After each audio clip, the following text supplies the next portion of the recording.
where we learned all about Prism Studios and their free community paint nights. But we're back now and sponsoring our segment, our Creative Corner. We have owner and artist Katie Newhouse with Prism Studios.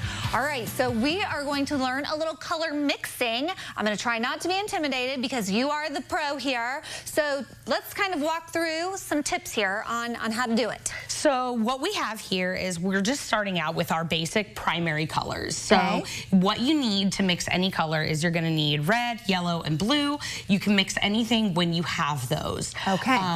When you look on the computer, sometimes it's a little different, and they use green instead of yellow, and there's a whole lot of weird computer-related, like graphics reasons for that. But for our purposes, we're going to stick with the classic. Okay, very good. So tip number one we have here is that you don't need a huge array of paint colors. Those are the basics. Nope, you just need the basics, and then you're going to need white, and then you can either go with a black or you can go with another similar dark color. I personally prefer to use something called Payne's Gray, which is actually a blue, but it's called Payne's Gray. Okay. It's very, very dark. It's an almost black sort of blue, and what that does is black has a tendency to flatten out paintings if you use too much of it. Now, if that's the style and you're not looking for like a lot of depth necessarily, then go for it. Go for it, yeah. do you. I was told not to use metallics and neons in art school, but I still do. Oh my goodness. Because I like them. Me too. Okay, so that was tip number one. Now, don't use the bristles to mix your paint? Yes, so when you're mixing the paint, what you want to do is you want to use the end of your brush. And the reason for that is this little metal part of the brush is called the ferrule. And that's where all of the bristles are glued together and held together inside the brush. And the problem is when you use your bristles to mix your paint, paint will inevitably get shoved up inside the ferrule, dry, and then it will cause your bristles to splay so that your brush loses its shape. And then we're going to need to buy a new brush. And then you have to buy a new brush. And then it's annoying. Oh my gosh. Okay, so we're always going to use the end of our brush when we're mixing and paint. Next tip, start with the lightest color. Yes. So this is really all about paint conservation. We'll go ahead and get started here. So the two colors that we need to make orange are yellow and red. And essentially what we're going to do is we're going to start with our yellow. That's our lightest color. And then we're going to go in. That straight up looks like ketchup and mustard. It does. It does. And keep in mind, every red, yellow, and blue are going to be a little bit different. They're going to make slightly different shades of these colors. These are just the ones I personally like. So I'm working with alizarin crimson and Turner's yellow right here. Ooh.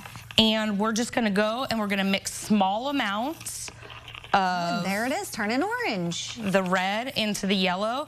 And when you see when you start with just a small amount and you start with that lightest color, you're not putting in heaps and heaps of the lighter color trying to brighten it up because you find it's too dark. You can just go bit by bit until you reach that color, and we ended up not really having to go back for a whole lot of extra. Yes, okay, so your next tip was adding white helps increase opacity at the expense of saturation. That was a lot of artistic jargon there, Katie. What does that mean? So what that means is, let's go ahead and throw some of this orange onto our color wheel. So when you look, so I'm painting, you'll notice I'm painting on a gray background. Yes. That helps provide a more neutral background when you're doing color mixing. The palette that I work with at home is actually gray glass. Oh.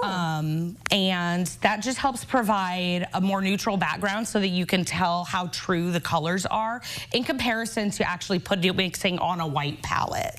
Oh, interesting. Now, I had no idea. When we talk about white adding opacity, you can see as I paint here, you can still see through that orange some. I can let it dry, go in with another coat. Another option would be to mix a little bit of white in. And that's going to make it less see-through? And it's going to make it a little bit less see-through, but it is at the expense of, you notice how it starts to lose some of the vibrancy. Yes. Interesting. Okay, and these are all the kind of things that you can help people with at your paint night. Yes. Talk to me about parties, because it seems like if you have friends who are creative and want to do a little painting and sipping and all the things, you do host parties. We do host parties, so we do private parties.